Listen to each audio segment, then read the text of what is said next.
Assalamualaikum warahmatullahi wabarakatuh. Waalaikumsalam warahmatullahi wabarakatuh. Bismillahirrahmanirrahim. Alhamdulillahi rabbil alamin. Wabihi nasta'inu ala umuri dunya waddin. والصلاة والسلام على أشرف الأنبياء والمرسلين سيدنا ومولانا محمد وعلى آله وأصحابه المجاهدين الطاهرين أما بعد.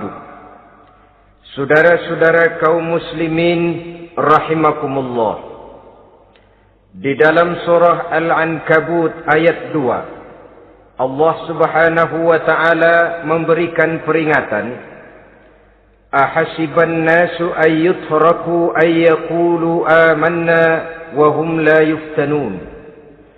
Adakah manusia menyangka bahwa mereka akan dibiarkan saja mengucapkan amanna, dibiarkan saja mengatakan kami beriman kepada Allah, wahum la yuftanun, padahal mereka belum diuji lebih dahulu. Ini berarti apabila seseorang sudah berani mengatakan amanna, kami beriman kepada Allah, maka hendaklah ia bersiap-siap untuk menghadapi ujian. Setelah ujian datang, barulah akan nampak nyata kadar dan kualitas keimanan yang dimiliki oleh seseorang. Timbul pertanyaan, mengapa orang yang beriman yang justru diuji oleh Allah subhanahu wa ta'ala? Logikanya tentu ringan saja, bahwa yang mengikuti ulangan di sekolah tentu adalah anak-anak sekolah. Kalau tidak sekolah, tentu saja tidak perlu ikut ulangan. Makin tinggi kelasnya, makin berat soal ulangan yang diberikan kepadanya. Demikianlah dalam kehidupan beragama. Justru yang beriman, yang mendapat ujian dari Allah subhanahu wa ta'ala, semakin tinggi nilai kualitas keimanannya, akan semakin berat ujian dan cobaan yang diberikan kepadanya. Nabi kita Muhammad sallallahu alaihi wasallam pernah pula memperingatkan. Beliau bersabda, "Inna asyaddal bala'i al-anbiya, thumma al-awliya, thumma al-ulama, thumma al-amsal fal-amsal, ubtuliyan nasu ala hasabi dinih." Sesungguhnya ujian yang paling berat adalah yang telah diberikan Allah kepada para nabi-nabi. Di bawah itu adalah para aulia, kemudian para ulama, bertahap ke bawah dan ke bawah, diuji setiap orang menurut keteguhan dan kekuatannya berpegang kepada agamanya. Jadi semakin teguh kita berpegang kepada ajaran agama, semakin dekat kita dengan aturan-aturan agama, semakin berat ujian dan cobaan yang datang menimpa kehidupan ini. Maka persoalan inilah yang akan kita bicarakan pada pertemuan kali ini, tentang cobaan-cobaan yang datang menimpa kehidupan kita. Pokok persoalannya adalah surah Al-Baqarah ayat 155. Allah subhanahu wa ta'ala menjelaskan jenis-jenis ujian yang diberikan kepada kita orang-orang yang beriman.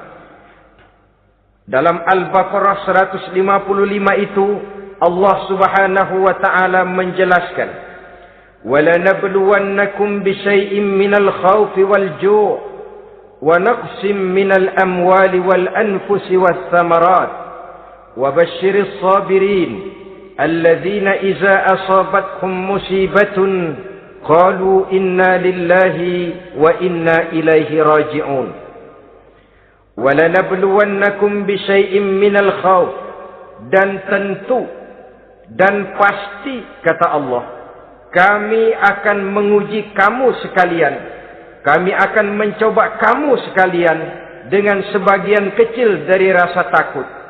Wal ju', rasa lapar, wa naqsim minal amwal wal anfusi was samarat, kekurangan harta, jiwa dan buah-buahan. Ada 5 macam jenis ujian yang dijelaskan di dalam Al-Baqarah 155 ini.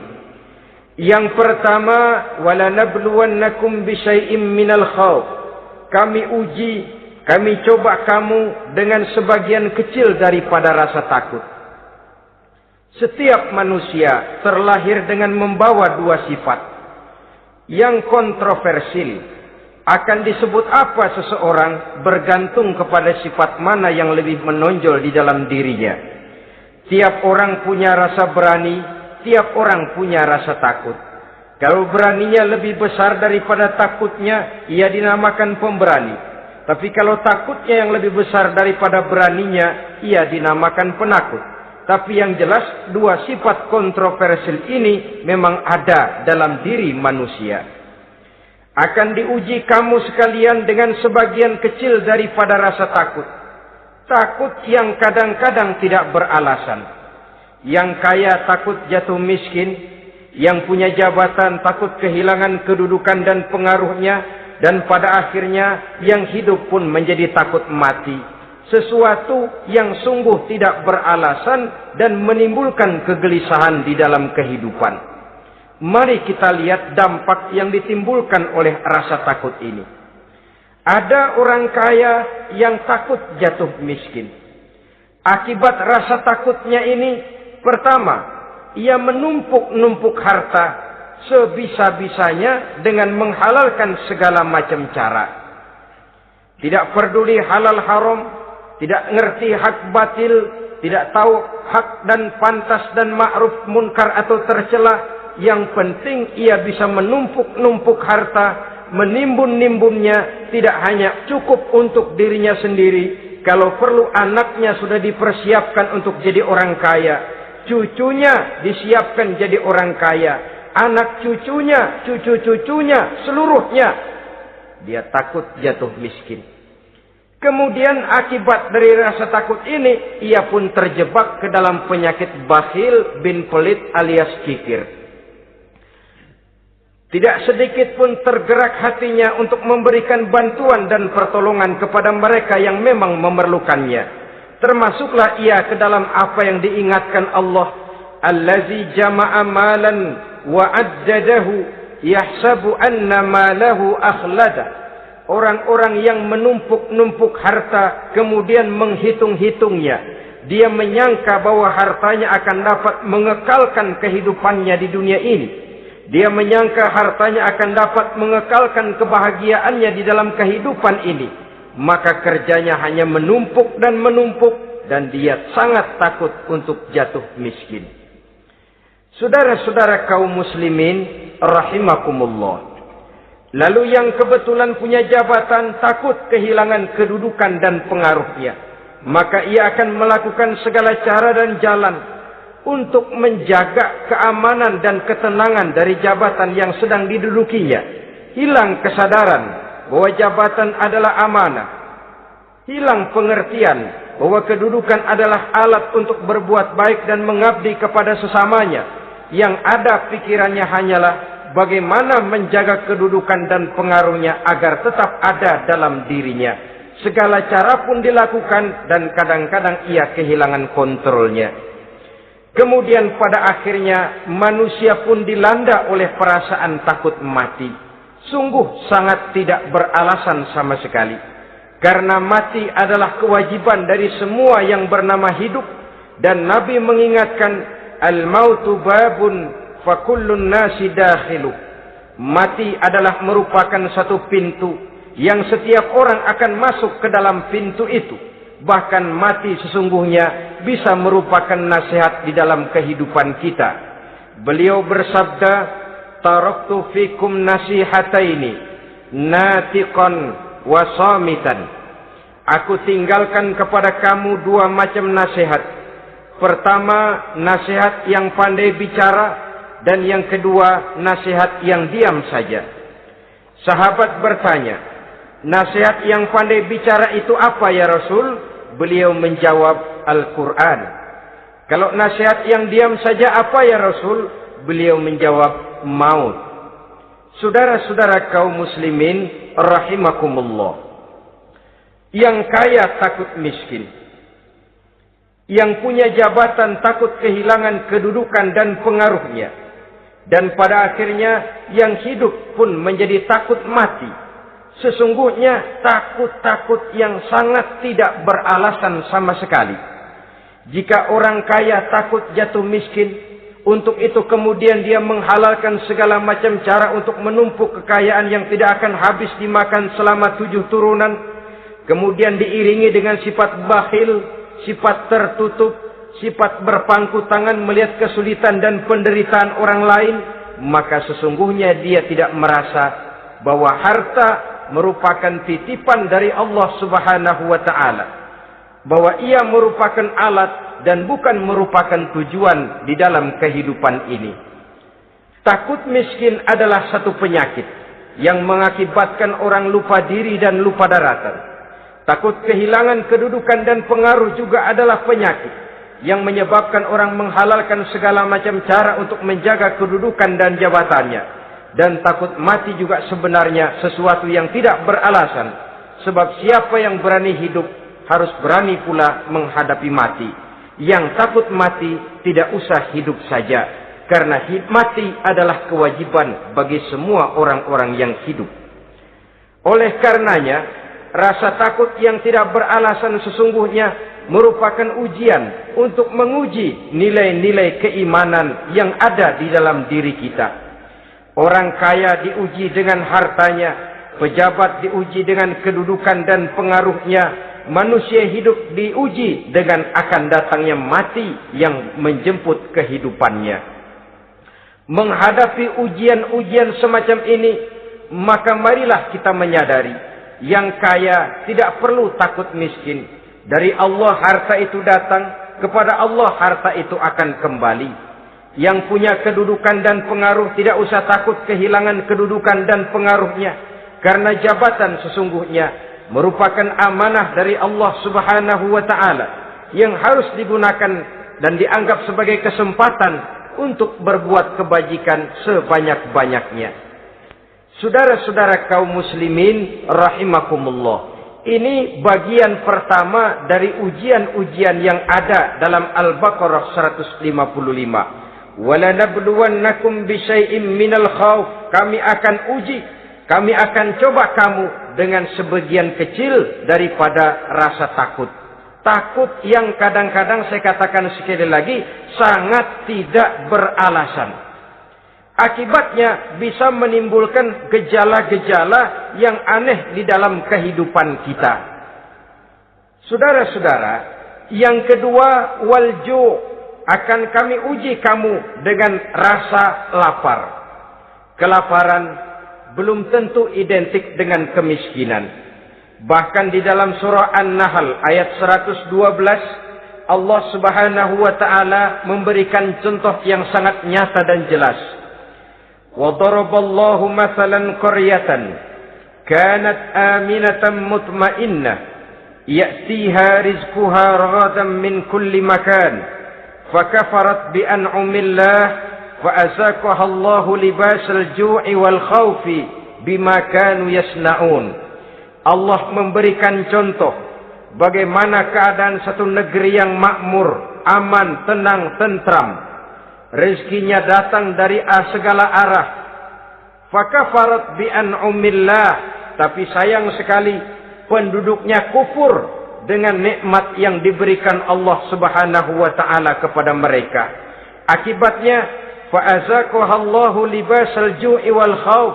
Allah timpakan kepada mereka kelaparan dan ketakutan bima kanu yasnaun, sebagai akibat dari apa yang telah mereka lakukan.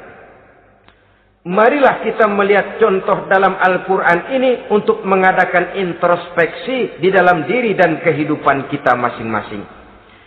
Adalah satu keberuntungan bahwa kita sebagai manusia dijadikan Allah sebagai khalifahnya di permukaan bumi ini, yang ditugaskan untuk membudidayakan alam mengelola dan mengambil manfaatnya bagi sebesar-besar manfaat di dalam kehidupan kita. Dijadikannya bumi untuk tempat tinggal kita sebagai hamparan di mana segala fasilitas dan kebutuhan hidup kita tersedia. Tinggal lagi kita pandai-pandai mengelolanya. Apalagi buat kita Muslim yang tinggal di persada Nusantara tercinta Indonesia ini. Satu negara yang orang katakan untayan jamrud katulistiwa, yang hijau ranau subur makmur, melahirkan slogan dengan kata gemah rifah loh jenawi toto tentrem kerto raharjo. Negara yang demikian subur, negara yang demikian indah, negara yang demikian hijau ranau ini, apabila kita terkena fakafarat bi an umillah, kufur kepada nikmat yang diberikan oleh Allah kepada kita, dia tidak akan mendatangkan ketenangan, dia tidak akan mendatangkan kesejahteraan, bahkan akan sangat boleh jadi akan menimbulkan kekacauan, ketidaktenangan dan kelaparan di tengah negara yang subur makmur. Inilah yang sangat menyedihkan. Kenapa ini bisa terjadi? Fakafarat bi an umillah, orang kufur terhadap nikmat yang diberikan Allah Subhanahu wa taala. Diberikan negara yang subur, makmur, indah, hijau ranau, tapi dikelola dengan cara yang brutal dan membabi buta.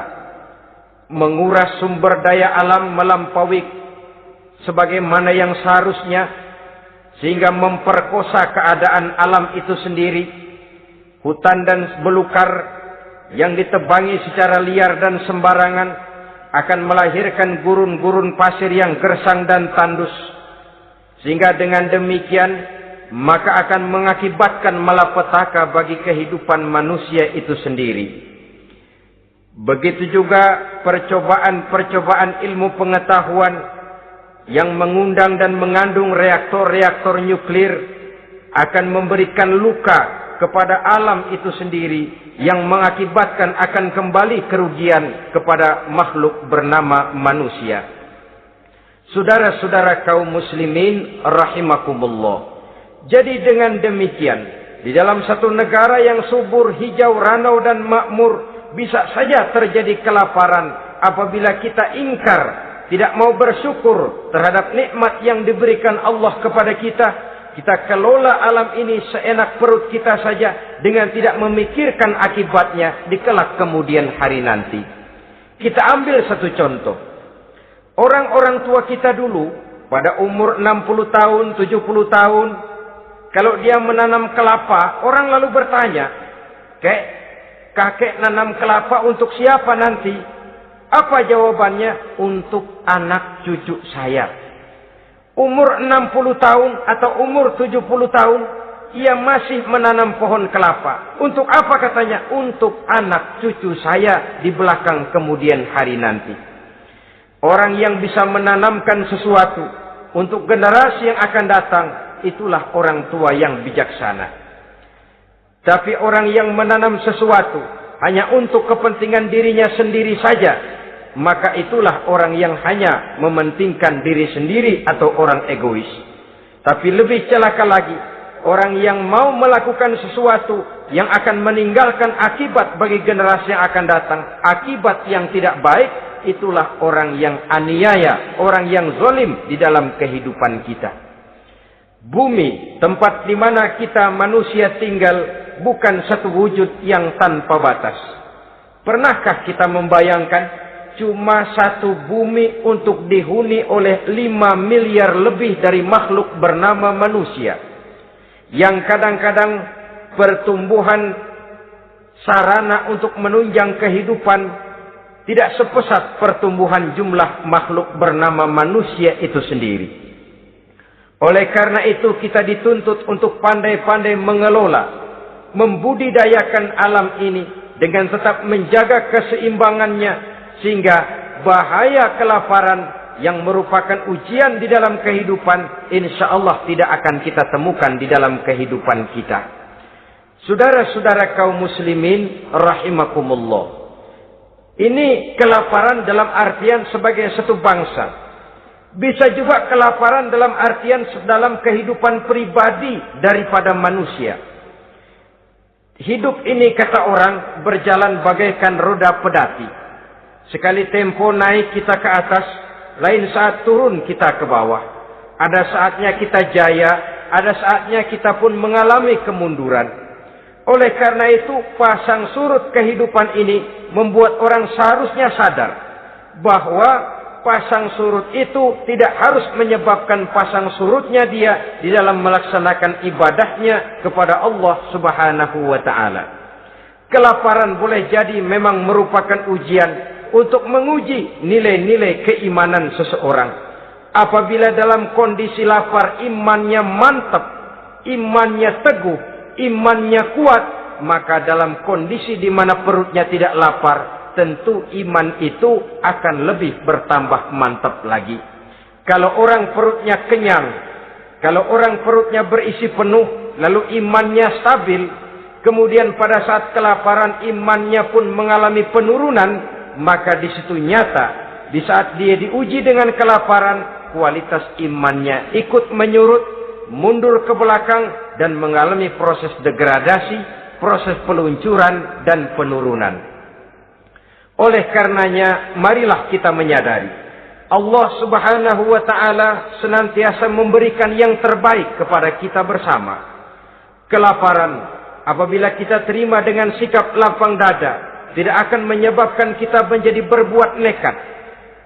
Tetapi kita tetap dalam kontrol, tetap dalam keadaan yang stabil, tidak keluar dengan melakukan perbuatan-perbuatan yang negatif. Bagaimanapun kita ingin membela dan mempertahankan kelangsungan hidup, betapa dan bagaimanapun kita ingin menjaga kelangsungan perut, namun kita tetap tidak keluar dari norma-norma dan kaedah-kaedah yang telah ditentukan di dalam kehidupan beragama. Inilah cobaan yang kedua yang ada dijelaskan dalam Al-Baqarah ayat 155 tadi, berupa kelaparan. Yang ketiga, wa naqsim minal amwal, kekurangan harta alias kemiskinan. Kemiskinan, saudara-saudara, merupakan ujian dari Allah Subhanahu wa ta'ala untuk menguji sejauh mana kekuatan iman yang kita miliki di dalam kehidupan. Tetapi sesungguhnya bukan hanya kemiskinan, kekayaan pun pada hakikatnya juga merupakan ujian. Namun umumnya manusia akan lebih merasa diuji jikalau dia miskin daripada diuji jikalau dia menjadi orang yang kaya. Pada sisi lain, kenyataan mengatakan banyak orang lulus ketika diuji dengan kemiskinan, tetapi gagal berantakan setelah diuji dengan kekayaan. Kemiskinan pun apabila kita lihat dari segi kehidupan bermacam bentuknya. Ada kemiskinan di bidang ilmu pengetahuan. Karena kemiskinan dan kebodohan memang merupakan dua saudara yang seakan-akan sekandung. Yang satu bisa menimbulkan yang lain, tapi paling celaka kalau keduanya sudah berjalan beriringan. Maksud saya, kemiskinan bisa menimbulkan kebodohan, kebodohan bisa menimbulkan kemiskinan, tapi yang paling celaka sudahlah miskin, bodoh pula. Miskin ilmu. Yang kedua, miskin akhlak. Ini lebih parah lagi daripada miskin ilmu. Kalau miskin ilmu orang sekedar goblok bin bodoh alias tolol, maka miskin akhlak ini menyebabkan orang kurang ajar, tidak punya budi pekerti. Sehingga dengan demikian miskin akhlak sesungguhnya lebih bahaya daripada miskin ilmu. Adapun miskin yang kita kenal pada umumnya dan juga yang dimaksud dalam ayat ini adalah miskin harta. Imam Ali karramallahu wajhah pernah memberikan peringatan, kadal faqru ayyakuna kufran. Boleh jadi kemiskinan mendekatkan orang kepada kekufuran. Dengan kata lain, biasanya kemiskinan bisa membuat orang nekat. Kalau sudah nekat, maka bukan cuma harga diri yang terjual, bukan cuma keluarga yang terjual, bukan cuma nilai-nilai materi yang dimilikinya yang terjual, bahkan iman dan keyakinannya, akidah dan pandangan hidupnya pun tidak akan segan-segan digadaikannya, dijualnya untuk mengatasi kelaparan dan kemiskinan itu tadi. Padahal selalu diingatkan, pandangan dan keyakinan, iman sesungguhnya merupakan intan paling mahal, sesungguhnya merupakan mutiara paling berharga di dalam kehidupan kita. Maka kemiskinan memang merupakan ujian. Banyak orang yang kebal berhadapan dengan segala macam cobaan, tapi pada saat diuji dengan kemiskinan, ia tidak tahan diri, ia tidak sanggup menjaga dan mempertahankan akidahnya, maka akidah yang cuma satu-satunya pun ikut terjual juga adanya. Saudara-saudara kaum muslimin rahimakumullah, mari kita menelusuri bahwa sesungguhnya Nabi menyatakan, ajaban li amril muslim, inna amrahu kullahu lahu khair. Aneh kata Nabi, aku heran kata Nabi, urusan orang Islam ini sesungguhnya semuanya baik. Baik bagaimana? Kalau dia kaya, dia bersyukur, dan itu baik. Kalau dia miskin, dia bersabar, itu juga baik. Jadi kaya bagi orang Islam baik, miskin bagi orang Islam juga baik. Kalau dia kaya, dia kan bisa berkata, alhamdulillah saya kaya, mudah-mudahan harta ini bisa menunjang ibadah saya kepada Allah Subhanahu wa taala. Baik. Kalau dia miskin, dia juga berkata, alhamdulillah saya miskin, mudah-mudahan di akhirat nanti pemeriksaannya tidak lama-lama seperti orang kaya. Ya kalau melarat yang mau diperiksa apaan? Memang nggak punya apa-apa. Yang kaya boleh jadi pemeriksaannya rada seret, banyak sikutannya. Saudara-saudara kaum muslimin, dua persoalan ini baik kalau kita tidak salah terima. Mana yang lebih baik? Tentu yang lebih baik menjadi orang kaya yang bersyukur. Dan itu memang wajar. Kaya, syukur. Miskin, sabar. Yang luar biasa kalau mau tahu, miskin, syukur. Kalau kaya, syukur memang mestinya. Miskin, sabar. Ya mestinya lah, miskin kagak sabar mau kemana?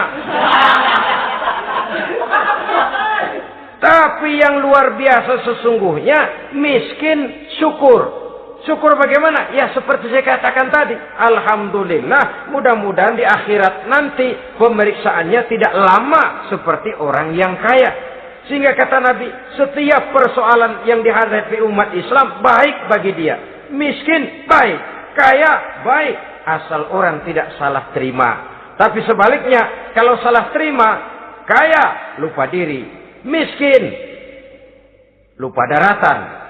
Pada posisi di mana dia sebenarnya tidak bisa menerima kenyataan dengan baik. Akhirnya kehilangan kontrol. Saudara-saudara kaum muslimin rahimakumullah. Karena itu pada pertemuan kali ini saya ingin mengajak kita bersama. Marilah kita menyadari betapapun kemiskinan yang datang menimpa, seluruhnya merupakan ujian yang datang dari Allah untuk menguji nilai-nilai keimanan kita. Jangan iman itu berubah, jangan akidah itu bergoyah, jangan keyakinan dan pandangan hidup itu tertukar dengan keyakinan dan pandangan hidup lainnya. Bahkan dalam kemiskinan, orang biasanya menemukan diri dan kepribadiannya. Dalam kemiskinan, orang bisa berjalan lebih lurus untuk mendekati Allah Subhanahu wa taala. Sesungguhnya kemiskinan bukan merupakan sesuatu yang harus kita takuti, apalagi kalau ia memang merupakan ujian. Kemiskinan yang merupakan ujian adalah kemiskinan yang akan berakhir dengan kebaikan. Saudara-saudara kaum muslimin, tapi jangan lupa membicarakan pokok persoalannya. Ini kalau kemiskinan menimpa orang-orang yang beriman, itu yang ujian. Kalau enggak beriman, melarat, bukan ujian, persekot.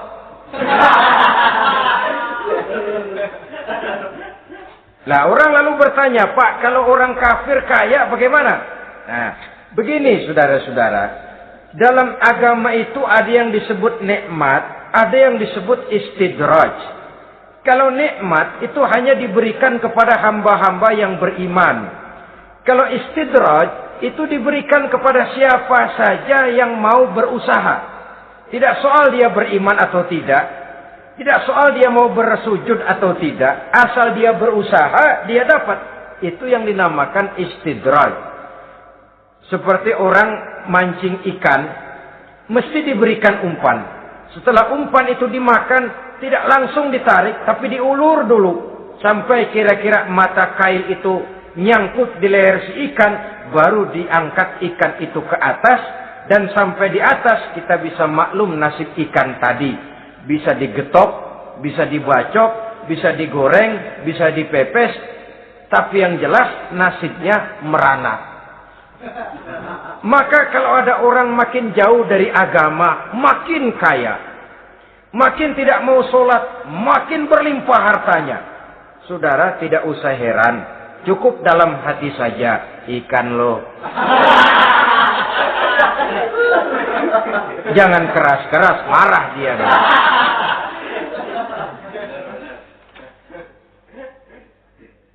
Kemiskinan apabila didasari dengan sikap keimanan merupakan ujian untuk menguji kualitas keimanan seseorang.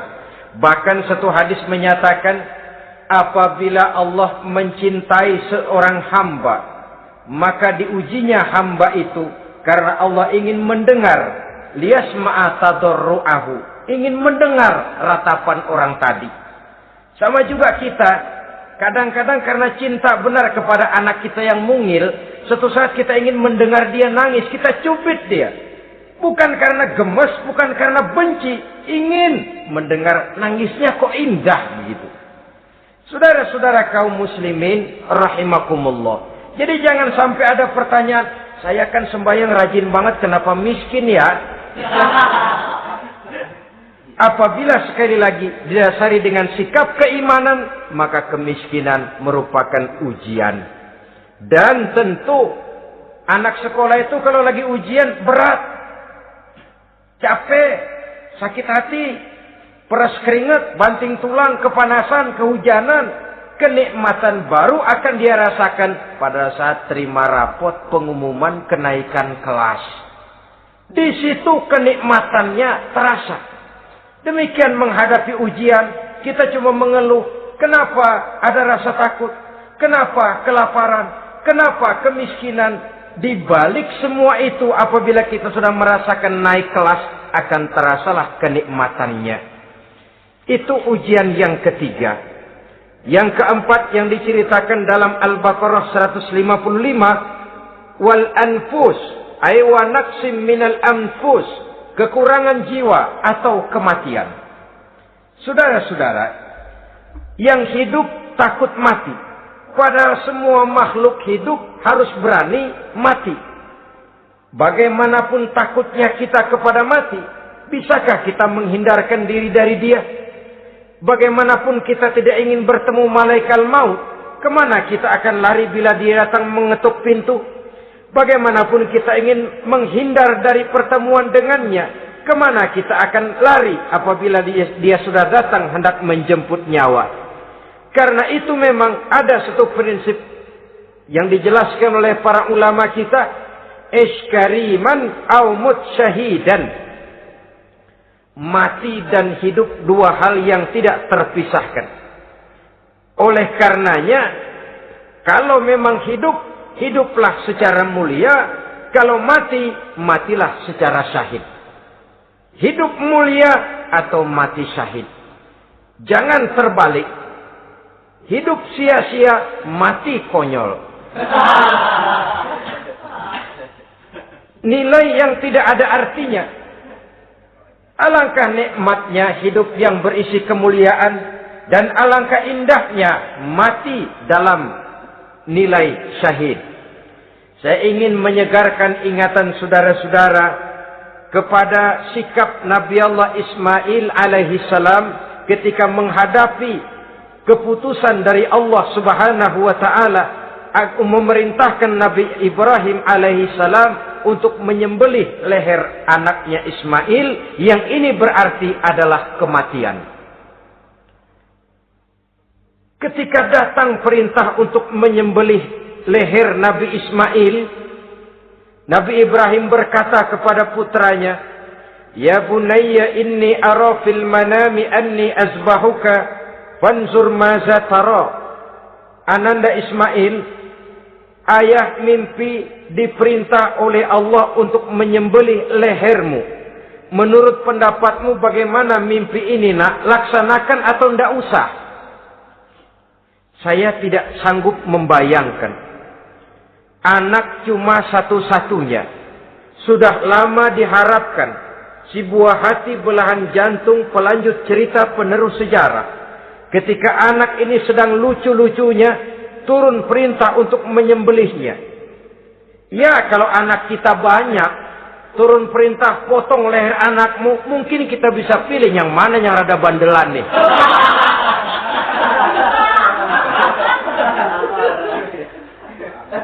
Tapi ini anak cuma satu-satunya. Lucu, sudah lama diharapkan. Dan memang itu juga merupakan ujian kepada Nabi Allah Ibrahim. Seolah-olah Allah berkata, "Hai Ibrahim, dahulu sebelum kau punya anak, kau memang cinta kepadaku. Sekarang setelah kau punya anak, masuk rasa cinta anak ke dalam hatimu. Buktikan Ibrahim, mana yang lebih besar, cintamu kepadaku, kata Allah, atau cintamu kepada anakmu. Sembelih leher anakmu." Ternyata kemudian sejarah menyatakan, Nabi Ibrahim cinta kepada Allah, beliau pun cinta kepada putranya. Tapi cintanya kepada Allah lebih besar daripada cintanya kepada putranya. Sehingga ketika turun perintah penyembelihan, itu pun dilaksanakannya, tapi tetap musyawarah dulu. Yakin itu memang perintah Allah, beliau toh mengajak dialog putranya. Ini yang penting dalam kehidupan kita. Dialog. Nah, bapak mimpi diperintah Allah untuk menyembelih lehermu. Menurut pendapatmu bagaimana, nak? Laksanakan atau tidak? Yakin itu perintah Allah, tapi asas musyawarahnya tidak beliau tinggalkan.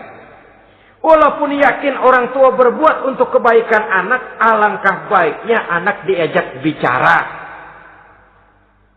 Sehingga dengan hasil pembicaraan ini nanti kita akan mengerti gejala perkembangan dan kemauan dari jiwa si anak tadi. Saudara-saudara kaum muslimin, apa jawaban Nabi Allah Ismail yang ketika itu masih remaja?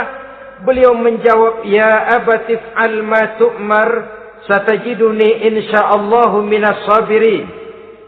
Bapak, jikalau memang ini memang perintah Allah, laksanakan saja Bapak. Tidak usah ragu. Mudah-mudahan nanti Bapak akan menemukan saya termasuk ke dalam golongan orang-orang yang sabar. Ini pantulan doa Nabi Ibrahim dahulunya ketika meminta seorang keturunan yang merupakan anak yang soleh. Jawaban dari anak yang soleh. Kalau memang ini perintah Allah Bapak, laksanakan saja. Saya insya Allah termasuk ke dalam golongan orang-orang yang sabar. Kalau Allah memerintahkan Bapak untuk menyembelih leher saya, silakan Pak. Saya ikhlas, saya ridho, saya rela untuk memenuhi perintah Allah Subhanahu wa Ta'ala. Ini jawaban anak soleh. Sebab itu sering saya katakan, kalau kita cuma punya anak pintar tidak soleh, mungkin jawabannya nggak begini.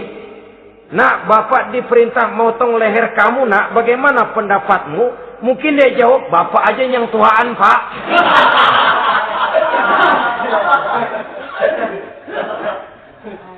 Saudara-saudara kaum muslimin rahimakumullah. Jadi prinsip ini gugur memenuhi panggilan Allah. Hidup mulia atau mati dengan syahid. Dua pilihan yang harus dua-duanya bisa kita laksanakan. Iskariman au mut syahidan. Kalau hidup, hiduplah dalam kemuliaan. Kalaupun mati, matilah sebagai syahid. Sebagai orang yang dikenang kebaikan dan kebajikannya. Sebagai orang yang dekat dan banyak berbuat untuk kepentingan agamanya. Jangan tidak tercapai kedua-duanya. Hidup tidak punya nilai, mati pun tidak punya arti. Sia-sia semuanya. Kita masih hidup, orang anggap nggak ada. Dalam istilah tauhid disebut wujuduhu ka'adamihi.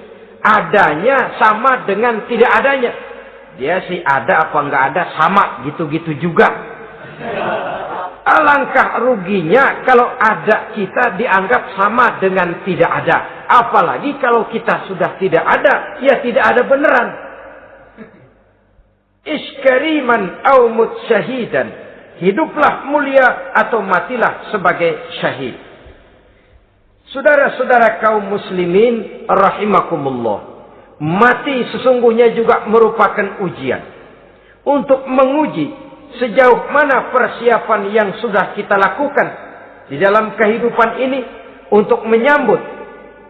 Dan tidak cuma sekedar untuk menyambut, tapi juga untuk mengarungi kehidupan sesudah kematian itu sendiri. Sebab kematian bukan akhir dari segalanya. Kematian cuma satu pintu di mana kita akan masuk dan akan berjalan kembali menelusuri fase-fase kehidupan yang telah ditentukan oleh Allah Subhanahu wa taala. Saudara-saudara kaum muslimin rahimakumullah. Pembicaraan tentang kematian ini pun bisa kita evaluasi. Ada yang takut mati usahanya, ada yang takut mati karirnya, ada yang takut mati rezekinya, ada yang takut mati batinnya, ada yang takut mati jasmaninya, dan lain sebagainya. Seluruh ketakutan kepada kematian itu memang merupakan hal yang wajar. Ada yang takut mati usahanya,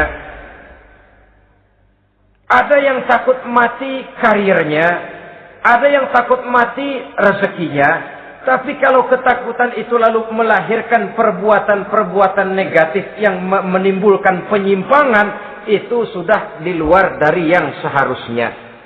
Kematian merupakan ujian. Menghadapi segala macam ujian termasuk kematian ini akan kita bicarakan pada bagian penutup nanti. Yang kelima, saudara-saudara, ujian yang dijelaskan dalam Al-Baqarah 155 tadi, wa naqsim minas samarat, kekurangan buah-buahan. Kekurangan buah-buahan bisa berarti paceklik. Ini juga bisa diakibatkan oleh apa yang dijelaskan dalam An-Nahl 112 tadi. Orang kufur kepada nikmat yang diberikan Allah Subhanahu wa taala. Orang jauh dari petunjuk-petunjuk agama. Merasa segala persoalan bisa dipecahkan dengan kemampuan otaknya. Hilang rasa ketergantungannya kepada Allah Subhanahu wa taala. Maka usahanya bisa berakhir dengan yang tidak diharapkan. Sudah bikin target, tahun ini kita bakal panen raya besar. Tahu-tahu tikus ngamuk. Habis padi digarap oleh tikus, panen bisa gagal. Bahkan beberapa tahun yang lalu, kita masih ingat bagaimana ulat-ulat menyerbu pohon-pohon jambu. Ribuan batang pohon jambu. Ribuan pohon-pohon jambu itu mati. Lalu jambu-jambu itu tidak bisa lagi dimanfaatkan dalam kehidupan. Tikus yang menyerbu sawah. Ulat yang menyerbu pohon-pohon jambu. Angin topan, puting beliung, gempa bumi. Itu sudah proses-proses di luar kemampuan manusia untuk mendeteksinya. Disinilah manusia harus sadar. Bahwa setelah ia berusaha dan berusaha. Sesuai dengan keterikatannya kepada hukum alam, kepada sunnatullah, maka ia harus punya sandaran vertikal kepada Allah Subhanahu wa taala. Agar bila usahanya berhasil, dia tidak lupa diri dan lupa daratan. Dan apabila usahanya kemudian ternyata gagal, dia tidak menjadi putus asa, buruk sangka, sempit hati, cupik pandangan. Cobaan datang dari Allah Subhanahu wa taala berupa kekurangan buah alias paceklik. Saudara-saudara, menghadapi cobaan dan ujian yang saya katakan tadi, 5 macam ini, Apa konsepnya? Apa jalan keluarnya? Ayat selanjutnya dalam kalimat tadi menjelaskan, wabasyiris sabirin, menghadapi ujian-ujian dalam hidup, baik rasa takut, kelaparan, kemiskinan, kematian, kekurangan harta, kekurangan buah-buahan. Wabasyiris sabirin, gembirakan orang-orang yang sabar. Menghadapi segala macam ujian tadi, gembirakan orang-orang yang sabar. Siapa orang yang sabar itu? Alladzina iza asabathum musibatun qalu inna lillahi wa inna ilaihi raji'un. Yaitu orang-orang yang apabila menghadapi ujian, ditimpa musibah, mereka berkata, sesungguhnya kami berasal dari Allah, dan sesungguhnya kepada Allah pula kami akan kembali. Bukan cuma sekedar ucapannya, tapi penghayatannya kepada filsafat yang terkandung di dalam kalimat itu tadi. Maka jadilah dia semacam lipstik, jadilah dia semacam dekorasi. Apabila kita berjanji dan dalam hati kita sudah ada kemungkinan besar kita tidak akan datang, kita tetap menggunakan kata-kata insya Allah. Padahal yang jelas tidak akan mau datang adalah kita. Kita sandarkan dan kita kembalikan itu kepada Allah. Sesungguhnya kami berasal dari Allah. Sesungguhnya kepada Allah juga kami akan kembali. Bukan cuma sekedar ucapannya, tapi juga penghayatan kepada filsafat yang terkandung di dalamnya. Kalau suatu saat kita harus kehilangan harta yang kita miliki, kenapa tidak berpikir inna lillahi wa inna ilaihi raji'un? Bahwa dulu pun ketika lahir ke dunia ini, tidak ada harta yang saya bawa. Kalau sekarang harta itu hilang, inna lillahi wa inna ilaihi raji'un. Itu yang saya maksud. Kalau sekarang, kalau suatu saat kita harus melepaskan pangkat jabatan yang kita sayangi, kenapa kita tidak kembali kepada inna lillahi? Dulu pun ketika waktu lahir ke dunia ini, tidak ada pangkat dan jabatan yang saya bawa. Kalau sekarang harus pensiun, inna lillahi wa inna ilaihi raji'un. Ini kadang-kadang enggak. Dengar mau mutasi, mau pensiun, mulutnya innalillahi, tapi gerbek-gerbek dukun diusut.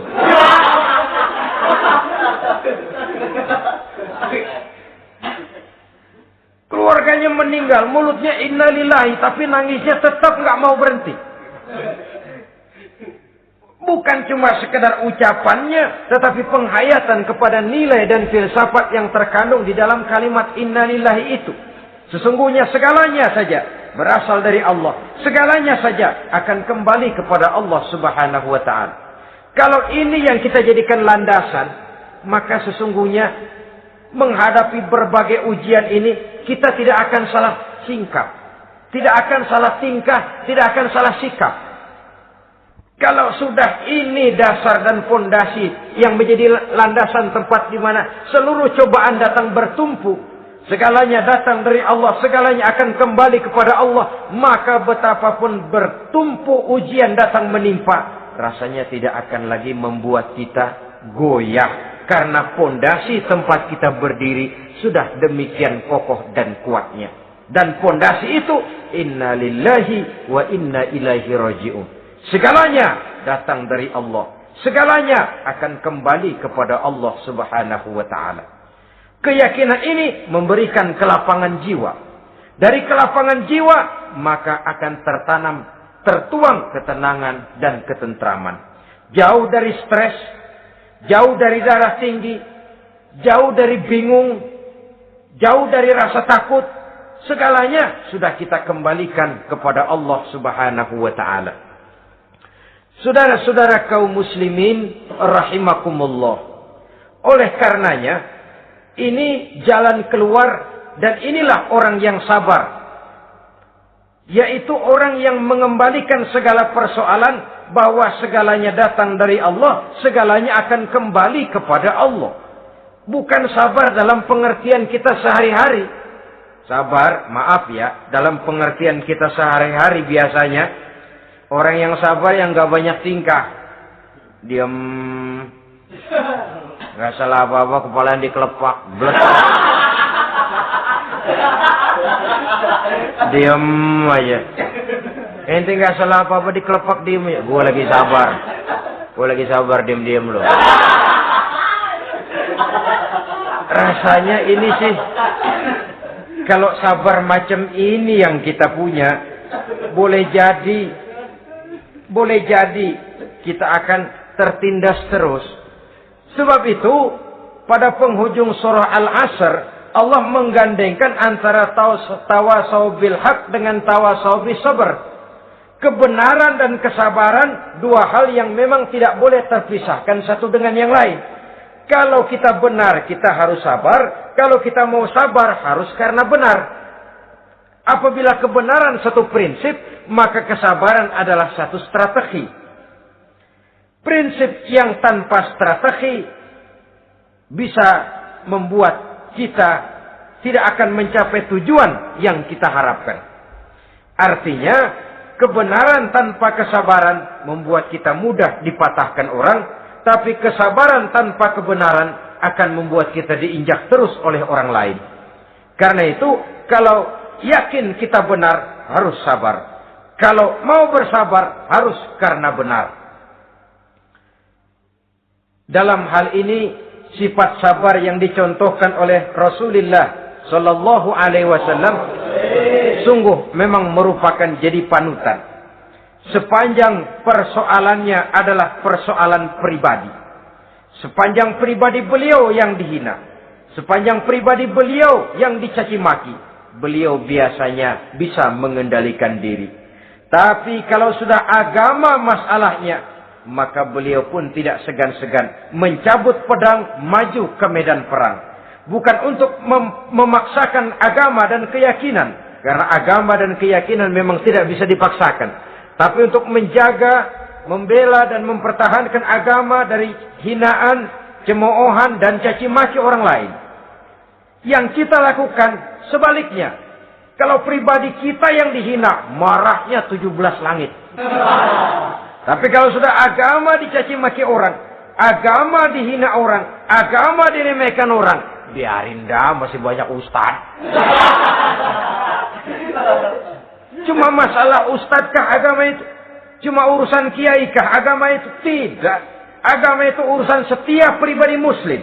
Ya dia jadi pengusaha, ya dia jadi pejabat, ya dia jadi seniman, ya dia jadi teknokrat, ya dia jadi ekonom, ya dia jadi pakar di berbagai bidang. Agama adalah masalah setiap kita. Kalau pribadi Nabi yang dicaci, pribadi yang dihina dan dicemoohkan orang, beliau mengendalikan diri. Tapi kalau sudah agama taruhannya, beliau tidak segan-segan cabut pedang, maju ke medan perang. Sabar, tapi pada tempatnya. Sabar tidak dalam artian diam, delohom, ayem-ayem, gelenggem, menunggu embun yang turun dari langit. Emang lagi lapar, sabar aja. Nggak usah makan, nanti juga waktunya Tuhan kasih kenyang-kenyang. Kalau sabar macam ini yang kita pakai, lapar terus dah. Emang giliran sakit, sabar aja. Nggak usah berobat, nanti juga waktunya baik, sembuh. Mati terus dah.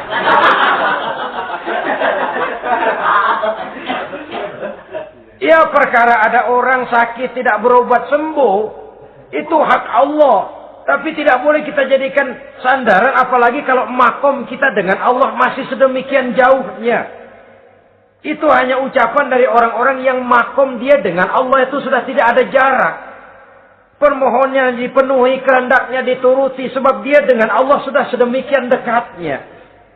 Kalau kita masalahnya. Yang antara kita dengan Allah ini dilapisi oleh dosa dan kesalahan yang kita kerjakan sendiri.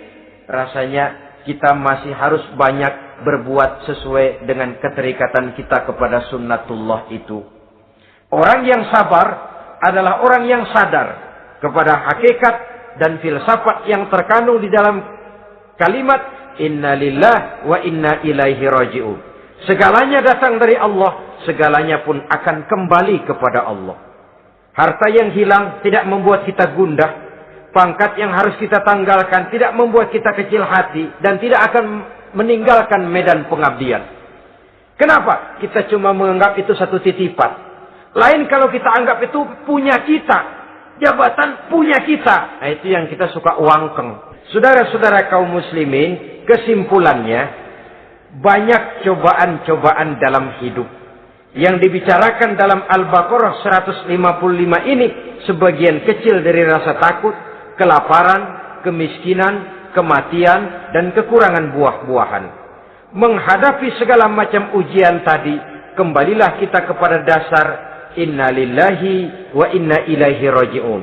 Segalanya datang dari Allah, segalanya pun akan kembali kepada Allah. Semoga dengan sikap ini kita akan lapang dada menghadapi ujian dan akan semakin tangguh iman dan akidah kita menghadapi cobaan yang datang menimpa. Inilah pertemuan pada kali ini. Semoga ada manfaatnya. Terima kasih atas segala perhatian. Mohon maaf atas segala kekurangan. Usikum wa nafsi bitaqwallah. Wassalamualaikum warahmatullahi wabarakatuh. Waalaikumsalam.